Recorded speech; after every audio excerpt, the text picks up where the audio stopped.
By the time Overseer NYH realized something was wrong, the humans had already won 3 battles they weren't supposed to remember fighting. The colony of New Rotterdam had been under siege for 41 days, and every single morning, its defenders woke up with no memory of the day before. That was the whole point. That was the Vorn Ascendancy's weapon, and it had ended 6 wars without the Ascendancy ever losing a single soldier in open combat. The Vorn didn't invade with fleets or armies.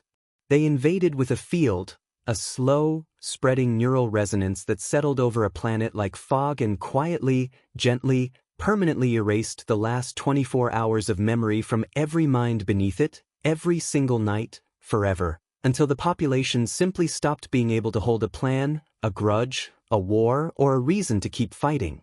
And Whiteich had watched it work on 4 other species. Proud warrior cultures. Ancient philosophical societies. Even a hive mind once, its billion-linked nodes slowly forgetting, one cycle at a time, that they had ever been at war at all. You cannot fight an enemy you wake up unable to remember exists. You cannot hold a grudge you cannot recall.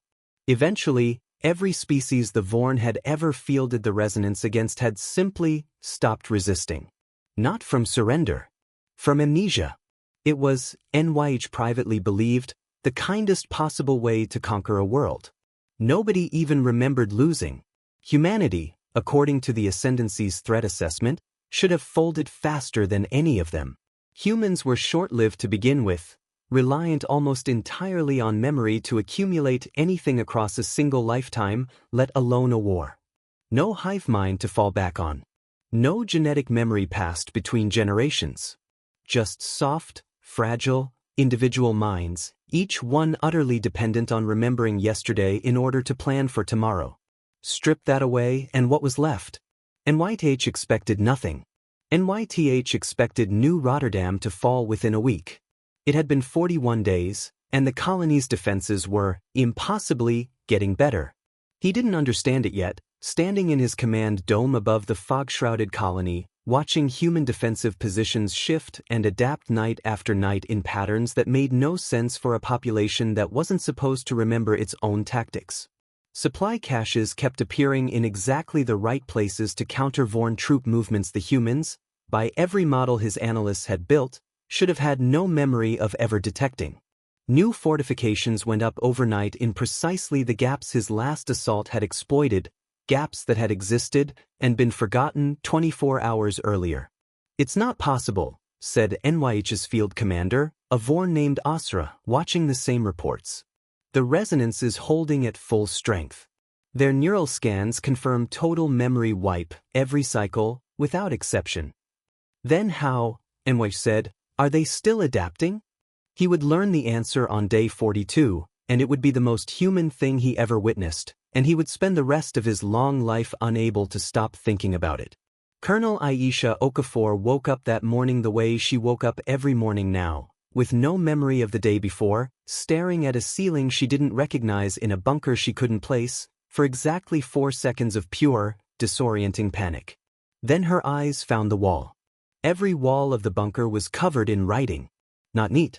Not organized in any way that would have survived a Vorn linguistic scan looking for military intelligence, because scrawled handwriting from a dozen different people, updated daily, layered over itself in marker and paint and scratched in charcoal, looked to alien sensors like exactly what the Ascendancy assumed humans were capable of producing under siege.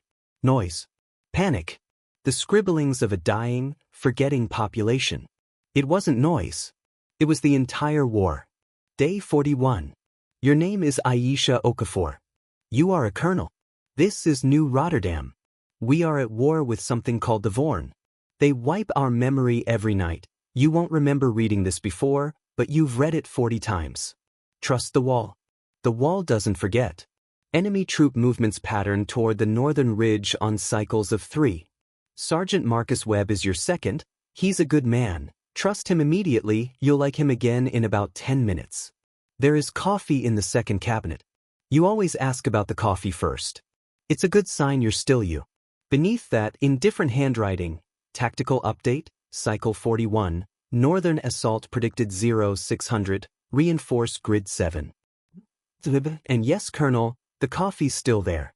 Beneath that, a child's drawing of a house, and beneath it, in an adult's careful print. This is what we're fighting for. You forgot her name yesterday and cried for an hour before you found this wall. Her name is Sophia. She's fine.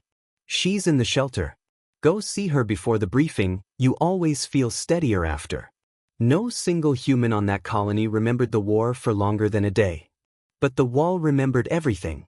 And every single morning, 40,000 people who woke up as strangers to their own lives read the wall, believed it, and picked up exactly where a version of themselves they couldn't recall had left off, not because they trusted their own minds, which the Vorn had made unreliable, but because they trusted each other's handwriting, left behind like a rope thrown forward through time by someone who knew they wouldn't be there to see it caught. This was the thing 11,000 years of Vorn conquest had never accounted for, because no species the ascendancy had ever fielded the resonance against had needed it. Humans had been solving the problem of forgetting since before they had a word for memory. Cave paintings, oral histories, letters to children not yet born. Entire civilizations had built their survival on the simple, stubborn act of writing something down so that someone else, someone later, someone who might not even remember writing it, could pick it up and keep going. The Vorn erased minds. They had never once considered that humans don't keep their history in their minds. They keep it on walls, in books, in the careful trust that a stranger reading your handwriting tomorrow will believe you enough to act on it. By day 42, New Rotterdam's defenders had built 41 days of continuous, compounding military strategy out of a population that could not remember Tuesday by Wednesday, because every single person who forgot had left instructions for the person who woke up in their place, and that person, trusting a war they couldn't recall on the strength of ink and paper and a name they'd been told was their own, had followed through. NYH's forces broke through the northern perimeter at 0600 exactly, as the wall had predicted 40 times, into a defensive formation that should not have existed, built by soldiers with no memory of building it, executing a plan none of them remembered making, with a coordination that 11,000 years of Vorn conquest had never once required from an enemy operating in total, daily amnesia. The resonance field held. Every human mind beneath it remained exactly as forgetful as it had been on day one. It didn't matter anymore. The war wasn't being fought in their minds. It never had been.